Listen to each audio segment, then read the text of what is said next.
బీఆర్ఎస్కి ఏదో వాస్తు దోషమో లేదా కేసీఆర్కి ఏమైనా జాతక లోపమో కేటీఆర్కి ఏమైనా కష్టమో నష్టమో ఉందో చెక్ చేసుకోవాలి. ఎందుకంటే ఒక చక్కటి అవకాశం ఏడాదిలోనే లభించేసింది వాళ్ళకి. బీఆర్ఎస్ని గద్దెదించడానికి వాళ్ళకి వ్యతిరేక వాతావరణం సృష్టించడానికి దాదాపు 9 ఏళ్ళు పట్టింది కాంగ్రెస్ పార్టీ. 9.5 ఏళ్ళు పట్టింది.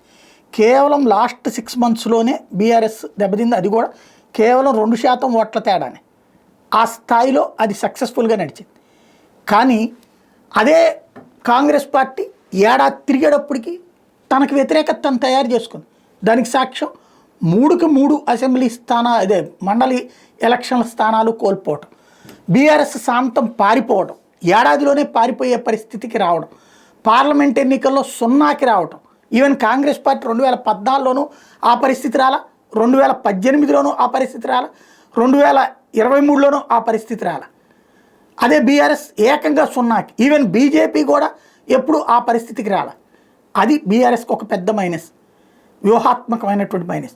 ప్లస్ ఇప్పుడు జనంలో నుంచి కాంగ్రెస్ మీద నెగిటివ్ వస్తున్నప్పుడు, భారతీయ జనతా పార్టీలో బలమైన నాయకత్వం లేనప్పుడు ఇక్కడ కాంగ్రెస్కి ఆప్షన్ ఉంది, బీఆర్ఎస్కి ఆప్షన్ ఉంది. కానీ తీసుకెళ్ళి ఏం చేసుకుంది?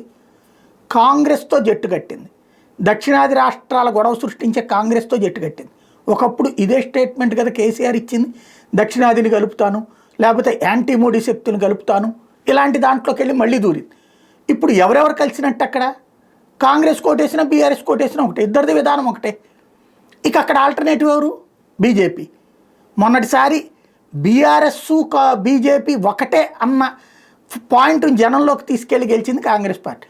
ఇప్పుడు ఎవరూ చెప్పకుండానే కాంగ్రెస్ పార్టీ నుండి బీఆర్ఎస్ ఒకటేనన్నటువంటి వాతావరణాన్ని తీసుకొచ్చారు. ఇది మరి ఆత్మసమీక్ష చేసుకునే అంశమో కాదో ఆలోచించుకోవాల్సి ఉంది.